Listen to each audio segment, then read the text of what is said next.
Putting God first isn't a phrase you say once and then move on with your life unchanged. It's a daily reordering of what actually matters to you, worked out in small decisions long before it shows up in big ones. It starts with prayer that isn't rushed, with actually setting aside time, instead of squeezing God into the leftover minutes of a day already spent on everything else. It means the way you treat people, the way you spend money, the way you use your time. All of it slowly starts answering to something higher than your own comfort or convenience.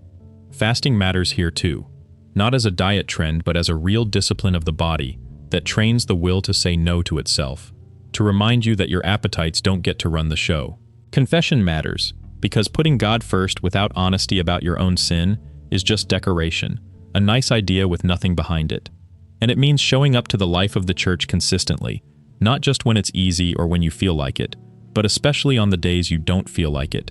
This is slow, unglamorous work. It looks like getting up earlier than you want to, like biting your tongue in an argument, like giving away money you could have kept, like standing in a service when your legs are tired and your mind is wandering somewhere else entirely. None of it feels dramatic while it's happening. It's closer to farming than to fireworks, planting something you won't see grow for a long time, tending it anyway because you trust the process even when you can't see the results yet. A lot of people will tell you that once you put God first, your life gets easier, your problems shrink, your finances improve, your relationships fix themselves.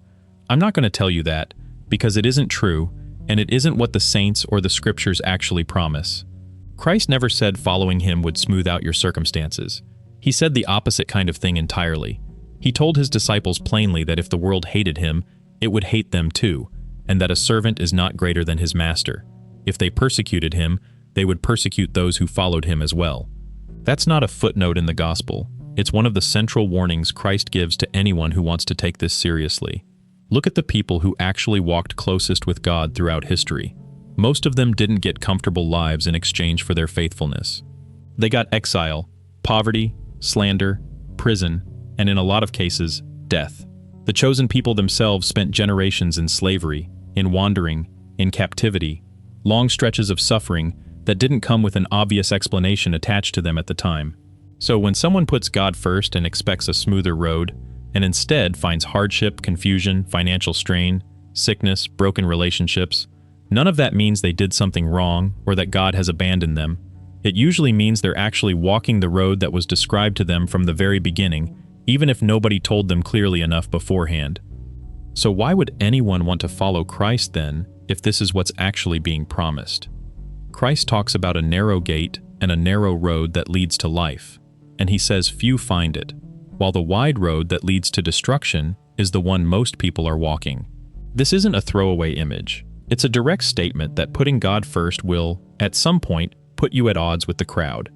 Not because you're trying to be different for its own sake, but because the values of the world and the values of the gospel simply don't line up most of the time.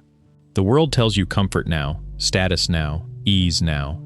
The narrow gate asks you to hold off on some of that, to accept smaller and quieter and sometimes harder, because what's being built isn't visible yet. This is why the life of someone taking their faith seriously often looks unimpressive from the outside. No applause, no visible reward, sometimes even confusion from people who love you and don't understand why you're making the choices you're making. Friends drift, family questions your decisions. The culture around you keeps moving in a direction you've decided not to follow, and that gap between you and everyone else can feel isolating if you let it.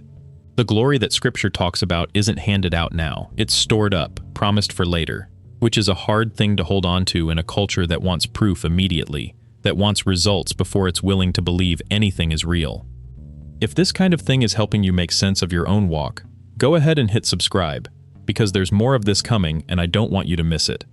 Throughout the history of the church, poverty has never been treated as pure misfortune, and suffering has never been treated as pure tragedy. There's a strange logic running through the lives of the saints where material lack becomes a kind of freedom, because the less you're holding on to, the less you have standing between you and God. This isn't a romantic idea about being poor, and it isn't a suggestion that comfort is evil.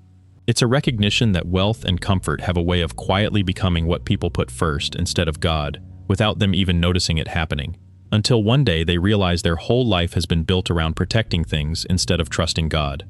In the same way, Suffering isn't treated as something to escape at all costs. It's treated as something that can be united to Christ's own suffering, something that can actually purify a person if they carry it with patience instead of bitterness. Bitterness is always available as an option. It's the easier reaction, honestly.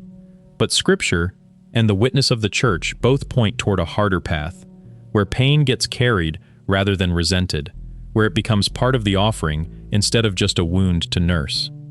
That doesn't mean anyone is required to walk around miserable, forcing sadness as if that's what holiness looks like.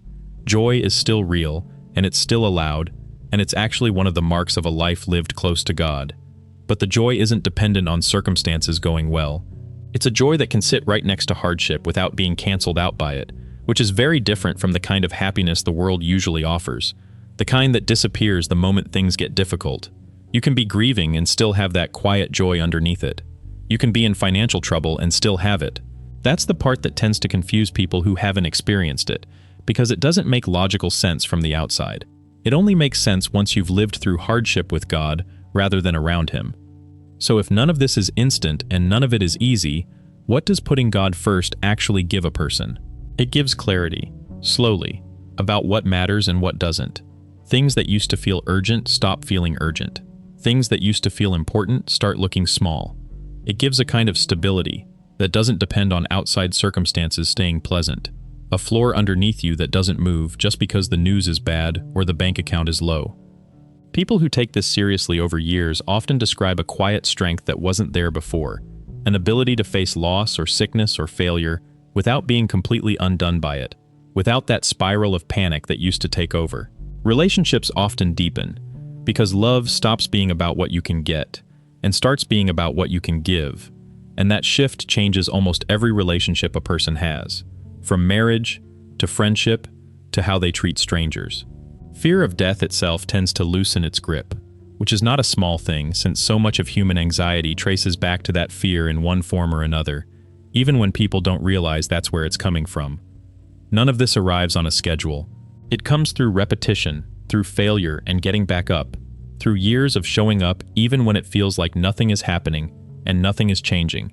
The people who've lived this way longest are usually the first to say the struggle never fully ends in this life, that there's no finish line where it suddenly gets easy and stays that way. But they'll also say it was worth it, not because life became easy, but because they found something steady enough to hold on to no matter what life brought. Something that didn't collapse when everything else did. And that's really the whole point. Not an escape from hardship, but a way to carry it that doesn't destroy you, and a hope on the other side of it that doesn't depend on anything going right down here.